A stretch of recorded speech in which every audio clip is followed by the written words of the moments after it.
And that was melting underneath the ice shelves. And then as these ice shelves disintegrated, that allowed the ice sheet to flow out to the ocean. That was a big surprise for us. 역사는 반복되는 것처럼 보입니다. 과거의 해수면 상승을 이끌었던 과정이 오늘날 다시 일어나고 있습니다. 과학자들은 지구가 예상보다 훨씬 빨리 바다에 잠길 수도 있다고 걱정합니다. A lot of us, myself included, are really quite concerned that we might be warming the Earth past a point where these big ice shelves and ice sheets could disintegrate, raising sea level in dramatic ways. We could cross that threshold before we have a chance to even understand the process, let alone stop it. 지구는 한계점을 향해 다가가고 있고 그때가 되면 기후변화가 너무 심해 더 이상 손쓸 수도 없습니다. 기온이 단 몇 도만 상승해도 인간 사회와 생태계에 미치는 충격은 엄청납니다. 그리고 지구는 더 이상 회복할 수 없는 상황을 향해 더욱 빠르게 달려갈 것입니다. 오버팩 교수의 말이 맞는다면 지구는 물에 잠기기 직전에 있습니다. 온실가스를 줄이기 위한 긴급 조치를 취하지 않는다면 해수면은 6m까지 상승할 수도 있습니다. 오버팩 교수는 컴퓨터 모의 실험으로 그 결과를 보여줍니다. This image is focused on the New York metropolitan area, so right in the center is New York City. We can see as we move to 1 meter or 3 feet along the southern margin of Long Island, you can see Fire Island would start to flood out at this and up along Connecticut and the Meadowlands in New Jersey. 해수면이 2m 상승하면 뉴욕의 도심 지역이 추가로 물에 잠기고 해수면이 3m 상승하면 뉴욕의 상당 지역이 물에 잠깁니다. Here is going up to 13 or 14 feet, and you can see here a lot of red and a lot of pink, and the pink is where we've flooded areas that are heavily populated. 뉴욕은 그나마 지대가 높다는 이점이 있습니다. 하지만 플로리다는 그런 운조차 없습니다. Most of the big populated areas of Florida are along the coast, and surprise, surprise, they're impacted by sea level rise.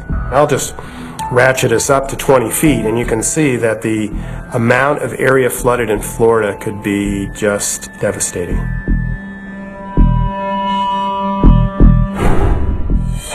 이것은 해수면이 걷잡을 수 없이 상승하는 어두운 미래를 보여줍니다. 세계 인구의 3분의 2가 해안가 90km 이내에 살고 있는 상황에서 빙하 붕괴는 대재앙을 불러올 수도 있습니다. Temperatures might be climbing slowly at the moment and sea levels might be climbing slowly, but things are happening on the planet which are going to accelerate those things so that we see a very rapid change. The whole system is going to tip and we're going to see catastrophically rising sea levels, dramatically rising temperatures. 문제는 기온이 계속 상승하면서 기후변화가 나타나기 시작했다는 점입니다. 지구에는 급격한 기후변화를 막아주는 다양한 장치가 있습니다. 빙하 역시 지구를 냉각시켜주는 장치의 일부입니다. 하지만 일부 과학자들은 이 안전장치가 제 기능을 잃었고 지구온난화가 걷잡을 수 없는 상태에 빠졌다고 걱정합니다.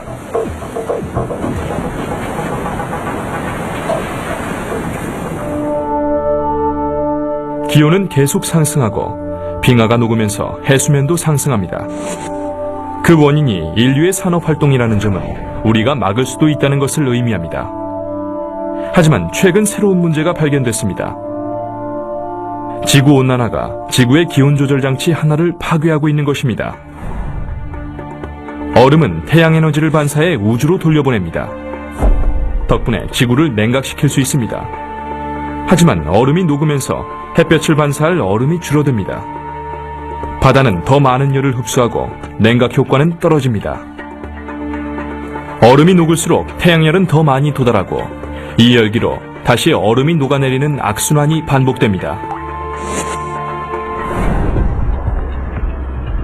해빙지구 물리학자 돈 페로비치는 햇볕과 얼음의 상호작용이 어떻게 지구의 기온을 조절하는지 연구하고 있습니다.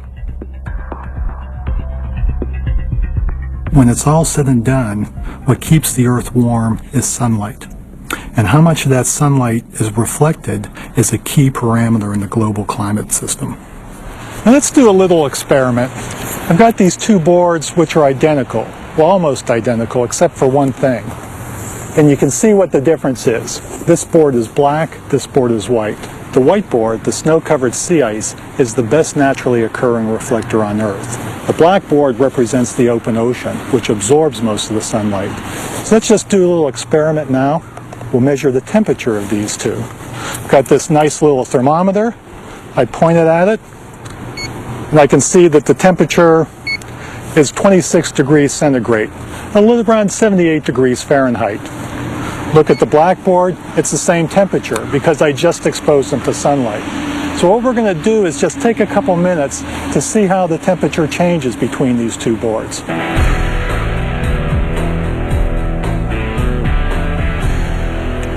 Okay, let's take another temperature measurement. We'll look first at the whiteboard. The whiteboard, it's still at 27 degrees centigrade. Now let's look at the blackboard. The blackboard, it's increased to 48 degrees centigrade, almost 120 degrees Fahrenheit. Now this is a nice little experiment to do on a sunny day, but it also has ramifications for the Arctic sea ice cover. Because what we're doing as the ice cover retreats, as it's been doing for the past few decades, is we're replacing the snow-covered sea ice, the best reflector, with the open ocean, the worst reflector. And as a consequence, we've been putting a lot more heat into the Arctic system. 알베도는 표면 반사율을 나타내는 수치입니다. 흰 얼음의 알베도는 80%이며 어두운 바다는 약 20%입니다. 눈 덮인 지구는 태양 에너지의 약 80%를 반사해 우주로 돌려보내지만 얼음이 사라진 지구는 대부분을 흡수합니다. 그리고 바다가 흡수한 열기를 상쇄할 수 있는 얼음이 충분하지 못할 경우 한계점에 도달하게 됩니다. 결국 기온이 급격히 상승하고 남아있는 얼음마저 녹아버리면서 해수면이 상승합니다.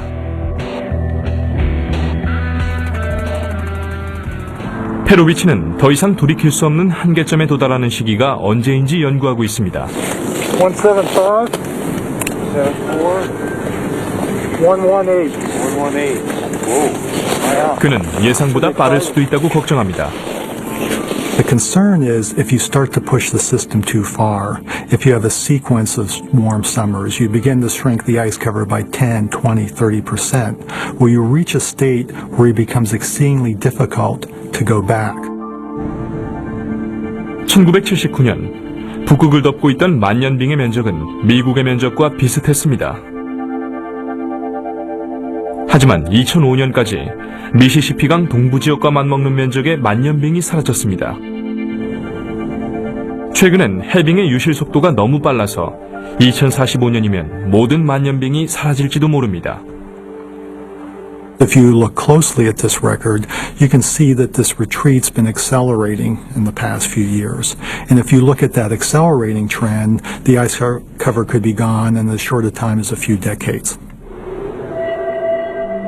더 이상 돌이킬 수 없는 한계점이 어디인지 현재로선 알 수 없습니다.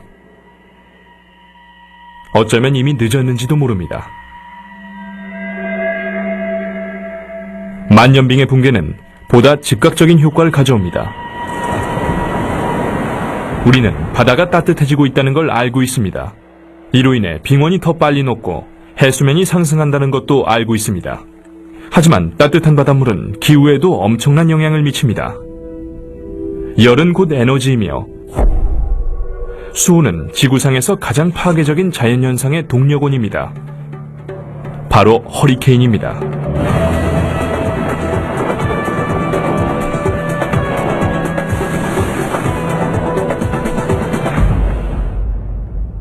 허리케인은 수면에서 증발한 수증기를 동력원으로 사용합니다. 상승한 수증기는 물방울로 응결하면서 열을 방출하고 허리케인은 이 열을 에너지로 받아들이며 더욱 강해집니다. 따라서 허리케인의 발생지인 대서양, 멕시코만, 태평양의 해수면 온도가 계속 상승하면 허리케인의 세기도 증가할 것입니다. 우리를 위협하는 것은 바람만이 아닙니다. 해수면이 상승할 경우 허리케인은 대형 폭풍 해일이라는 또 다른 위험을 몰고 옵니다. 1970년대 중반 이후 열대 폭풍의 지속 시간과 최대 풍속은 50% 가까이 상승했습니다. 세계는 지난 10년 동안 최악의 엘니뇨 현상을 목격했고 지난 200년 이래 가장 강력한 허리케인을 경험했습니다. 그리고 2005년은 허리케인의 활동이 가장 활발하고 강력했던 해였습니다. 그야말로 지구는 재앙에 직면해 있습니다. 과학자들은 더욱 강력한 폭풍을 예상하고 있고 미국 동부 해안의 도시들은 허리케인의 길목에 놓여 있습니다. 이 도시들 중 하나가 언제 허리케인의 희생양이 될진 아무도 모릅니다. 뉴욕 시민이자 퀸즈 대학의 지질학 교수 니콜라스 코치는 강력한 허리케인이 미국 북부주를 강타할 경우 큰 피해를 입을 수도 있다고 걱정합니다. People's minds are on hurricanes a lot now after Katrina, which was our first national repercussions. But people have to understand that a northern hurricane, the type that will hit from Washington to the Canadian border, has very different characteristics. It moves 2 to 3 times faster, and because it moves faster, the effective winds on its right side go way up. So even though it's a Category 3, it might have Category 5 winds on that side. 그의 걱정은 기후가 아닙니다. 뉴욕과 같은 도시는 홍수에 취약합니다. 1992년 12월 강력한 폭풍은 뉴욕 주민들에게 홍수의 위력을 깨닫게 해주었습니다. The destruction that it did along the shoreline was easily equal to a low-level hurricane. Winds at one point reached hurricane level. 최대 피해 지역은 롱아일랜드 해안이었고 주택들은 바다로 휩쓸려 들어갔습니다. It was an immensely powerful event that did tremendous damage along the shorelines. 맨해튼 도심은 물에 잠겼습니다. 홍수로 인해 뉴욕의 지하철은 운행이 전면 중단됐습니다. All our subways and highways and railroads have what we call choke points. Points where they reach low levels. And those choke points were flooded. And there was massive dislocation.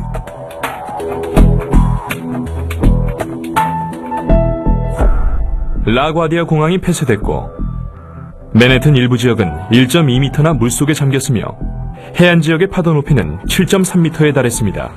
하지만 이것은 강력한 폭풍에 불과했습니다. 코치 교수는 해수면 상승과 함께 강력한 허리케인이 몰아치면 뉴욕 대부분이 물에 잠길 수 있다고 걱정합니다.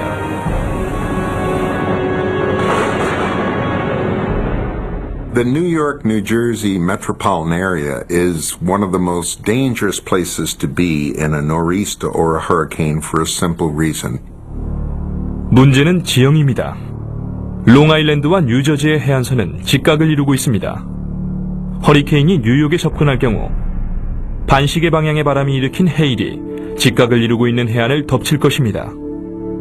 You can't push water into a right angle without it rising. 좁은 틈으로 밀려 들어가는 바닷물은 빠르게 상승합니다.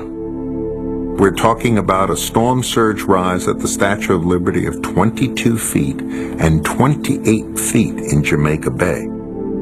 이 거대한 헤일은 해안선을 뚫고 도심으로 밀려 들어갑니다. 하지만 코치 교수는 뉴욕 시민들이 도시를 위협하고 있는 현실을 회피하고 있다고 생각합니다. The biggest danger involved with storms and hurricanes in the New York area is the New Yorker. New Yorkers are notoriously